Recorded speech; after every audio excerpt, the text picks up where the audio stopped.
There are, in this fast, accelerating, exciting world in which we live, three things that you need to thrive that nobody tells you about.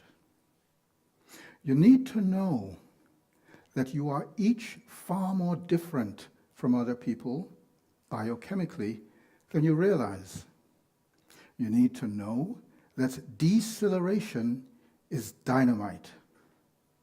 And you need to know for yourself, as an individual, what really works for you. Now, when I talk about thriving, I'm talking about accessing in a sustained way that well-being, energy, vitality, clarity, creativity that we need to live a high-energy, high-performance, high-purpose life.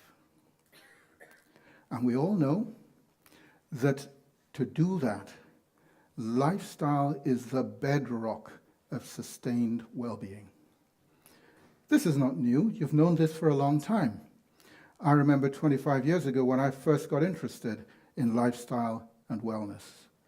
Dr. Dean Ornish in San Francisco had just published the first paper showing that lifestyle change alone could reverse heart disease. Not just reduce it, reverse it. This had never been done before. No drugs, no surgery could ever reverse heart disease. Lifestyle change did it. And now we have newer ways of linking the connection between lifestyle and our health and our wellness. One of the major ways, one of the best ways now, is something called telomere length measurement. So, what's a telomere when it's at home? Some of you left primary school before they started teaching genetics there. As far as I know, everybody knows it now. But you have on the left a cell, and inside the cell a nucleus, and inside the nucleus you have the genes. The genes are on the chromosomes. And the chromosomes are the coiled bits of DNA, because DNA is a long molecule. And a gene is a bit of DNA that prepares a certain protein. The genome is the totality of all the DNA within the cell. So telomeres are the little bits on the end of each chromosome. They're rather like the plastic cap you have at the end of your shoelace that stops it fraying, and they keep the end of the chromosome together as it divides. But as the cell divides, each time it divides, the telomere gets shorter. And when it gets too short, the cell can't function. It slows down and it dies. So telomere length is a really good indicator of how vital our body is, how much reserve, resilience we have, and short telomeres are generally associated with high risk for all sorts of diseases. Now, you'd think from what I said that telomere length was a one-way street. They can only get shorter. And you'd be wrong. Telomeres can get longer. This is a study done in 2013 in which a group of people with prostate cancer were treated for 5 years with a high-intensity lifestyle-only intervention. And on the left, you can see that the average telomere length of the control group who did nothing got shorter. And the telomere length of the actual intervention group grew significantly longer. So we know that lifestyle can actually lengthen telomeres. I think that's good to know. Now, the point is, what does this mean to you? Well, it supports what you already know, that living a good lifestyle is good for you, it helps your performance and your well-being. But what I'm here to tell you is that you need to live a lifestyle that's not just good, but right for you. Because if it's not right for you, then it's not going to work as well as it might. We all know what the levers are of a good lifestyle. It's to do with exercise. It's to do with what we eat. It's to do with how we manage our stress. It's to do with how we sleep. And, of course, our personal relationships. But it has to be right. Because if it's not right for us, it's not going to work. I'm sure you've all seen people who've taken good advice, done the right thing, and it hasn't worked for them. And you're wondering why, what's wrong with them? It is possible to take lifestyle advice that's based on sound science, very good evidence, but just happens not to be a fit for you. And it will not work for you. And you will have less good health than you would otherwise. And you'll wonder why. I wonder how many people in this room actually proactively do something for their health. Exercise, food, hands up anybody? Okay, a good number. Right, thank you. My next question is, how many of you are absolutely confident that what you do is the very best thing for you? Again, hands up. Not so much. Okay, right. This is hugely important because you've got your information from talking to people, from the internet, from reading things, and so forth. You did your best judgment evaluation, you did the best things. But the back of your mind, you're saying, there's so much controversy out there. People are disagreeing about how much exercise we need. Should it be high intensity? Should it be aerobic? Should it be resistance? Or do we need to do none at all or all of them? Or should we just stand at our desk all day? And people are saying, we need to avoid fat. It's deadly. It's going to give you a heart attack. It's going to give you a stroke. It's going to give you cancer. Don't let it drop past your lips. And other people are saying, fat is great. You need it for every cell. You need it to protect your brain from Alzheimer's. You want Alzheimer's? So here we are with this conflicting information. What do we do with it? Well, another question. Who drinks coffee? Anybody? Aha, yes, okay. Now, coffee has undergone a 180-degree reversal in mainstream heavy-duty medical literature in the last 10 years. 10 years ago, it was demonized. It contributed to cancer of 4 or 5 different types, to heart disease, all sorts of problems. Today, coffee is virtually a health food. People are saying drinking a regular small amount of coffee will protect you from many of those same diseases, and you'll live longer. So, where is this going to end? The question is, why is there this conflict? Why is there this disagreement? Why do people do the right thing and end up with the wrong result? Well, the answer is because we are all way more different individually than we realize. The biochemistry, the genetics within us, in multiple small ways, is different. We have fine shadings, and those differences actually have a powerful impact on something as subtle as lifestyle change. It's how we process it. How different are we from one another? Well, we now have huge amounts of information about genomes, studies of the full gene complement of people. And we know that if you take 2 people that seem pretty much the same, and you analyze their genes, you will find on average, 4 to 5 million differences in the bits of DNA. Now, 4 to 5 million, that's a lot of difference. Or is it? I mean, how does that relate to the total amount of DNA in the cell?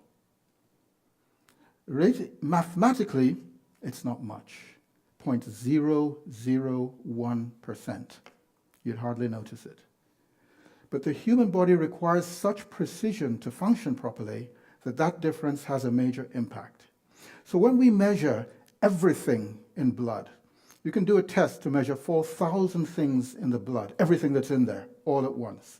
And if you compare the profile of one person to another, you find dozens of major differences between people who would be eligible for the same scientific study. People would say they're the same. Everybody is unique in our biochemistry as well as our fingerprint. So, looking at telomeres, telomere lengths, if you take a group of people who seem pretty much the same, again, telomere lengths will differ widely. How does this work through into our lives? Well, you'll find coffee crops up. I must apologize for this. It's a failing of mine, but anyway. If you look at coffee, there are people who have a gene that metabolizes caffeine 4 times faster than other people. And if you're a fast caffeine metabolizer, you'll be happy with several cups of coffee a day. And interestingly, coffee will actually protect you from heart disease. If you're a slow caffeine metabolizer, small minority, 15% of the world, you won't feel so good with lots of coffee. And high doses of coffee will actually increase your risk of heart disease. So, in addition to this caffeine gene, there are 5 or 6 other genes that affect how our bodies deal with coffee. So you can see there is so much variety going on that you ask yourself, so what am I supposed to do? How am I supposed to know what happens when I drink coffee? Well, we'll come to that in a moment. I mean, I'm sure you've seen people use the same exercise regime and come up with different results. And the question then is, has one of them succeeded and the other failed? Same with the dietary regime. You could say that, but I would say they have both succeeded in learning something important, in learning what works or doesn't work for them. And in fact, one of them has learnt, to use a crude analogy, not to put petrol in a diesel engine. This means, and this is an important thing for you to understand, that the most important question to ask about any piece of lifestyle advice is, does this work for me? All the science in the world will not tell you whether it works for you, because science is designed to cancel out all the differences, the very things we're talking about. And so it can talk about probabilities and average and groups and populations. It can't tell you about you. The only thing that can tell you about you is you. Wouldn't it be wonderful if we could find a way, wouldn't it be wonderful if we could find a way to match our lifestyle to our genes?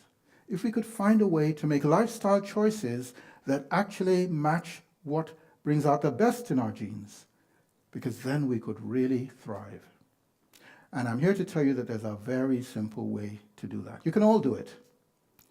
You simply have to listen to the feedback your body is giving you about your lifestyle choices. That feedback will tell you what's working, what's not working. And I hear you saying, I've been listening all week, I haven't heard any feedback. Mind you, I've been running so fast I could barely find my mobile phone. And that's where the key is. Decelerate. Once you decelerate and slow down from the speed of stress down to the speed of life, you find a place of peace where you can hear what your body is saying. When you change from a state of doing to a state of being, then your body can talk to you and you can figure out what's going on. So as you do that, you really get a sense of what's going on. You can adopt some diet. Do it for a little while. Decelerate. Check how you feel. Make a slight change. Do that for a while. Decelerate. Check how you feel. Make another change. Do that for a while. Decelerate. Check how you feel. Then do the same for exercise. Then do the same for sleep. Then do the same for stress management. At the end of that, you put together a personal program. This could be a year-long project, 2 years, who cares? Personal program for yourself that allows you to thrive. So I'm going to give another example. Coffee again. You say to yourself, yes, I drink coffee, but I don't know. I can't do the fancy gene test. How do I know how much coffee is good for me? So what you do, a couple of weeks, you drink no coffee at all. You may feel rough at the beginning, but at the end, you decelerate and check how you feel. Another couple of weeks where you drink just under 1 cup a day. Every other day, miss a few days, but a fair bit. Do that 2 weeks, decelerate, check how you feel. And then what you do, 4 cups a day, because some people recommend that. 4 cups a day, 2 weeks, how do you feel? You will have answered your question. I did that a little while ago. No coffee was fine. 4 cups was clearly too much. I could feel I was not okay. And 1 cup a day, or a cup every other day, that hit the sweet spot. I felt good without coffee. I felt even better when I drank it. So, but I didn't build to 2 or 3. I just stayed at that because that was the sweet spot. That was the lesson. So this can be applied to anything. I use coffee as an example, familiar, but you can apply it to anything. Decelerate. I said deceleration is dynamite. Decelerating is great. When you decelerate, not only can you learn to hear your genes, you can also learn, well, you can make space to be creative. And that is wonderful. There are many ways to decelerate. There's yoga, there's meditation, there are different kinds of mindfulness. Here again, you won't be surprised to hear me say, find what works best for you. Otherwise, you won't do it. And it won't work. Okay, what I'd like to do is to allow you for a moment to experience with me one small moment of deceleration. Are you up for it? Okay, let's do it. So, first thing, just take a check inside. How do you feel? Head, neck, shoulders, tummy, chest. Just check for a moment what's going on in there. How does it feel? Step 2.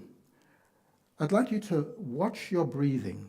3 or 4 breaths. Just watch them go in and out. Don't change anything. Just notice 3 or 4 breaths. Off you go.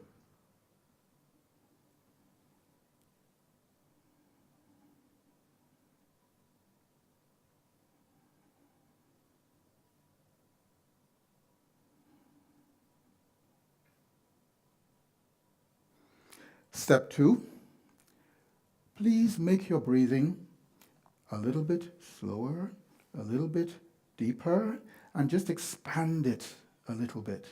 And again, 3 or 4 breaths of that slightly expanded breathing. No stress, 3 or 4 breaths. Off you go.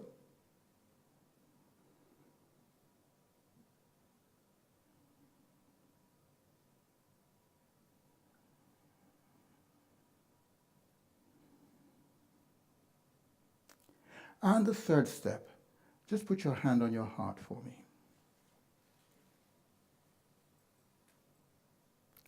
And now you're going to do the same 3 expanded breaths, but this time, as you breathe in, I'm asking you to bring a wave of peace in through your hand and right into your heart. And as you breathe out, let that peace flow out and into the space around you. Again, 3 or 4 breaths. Off you go.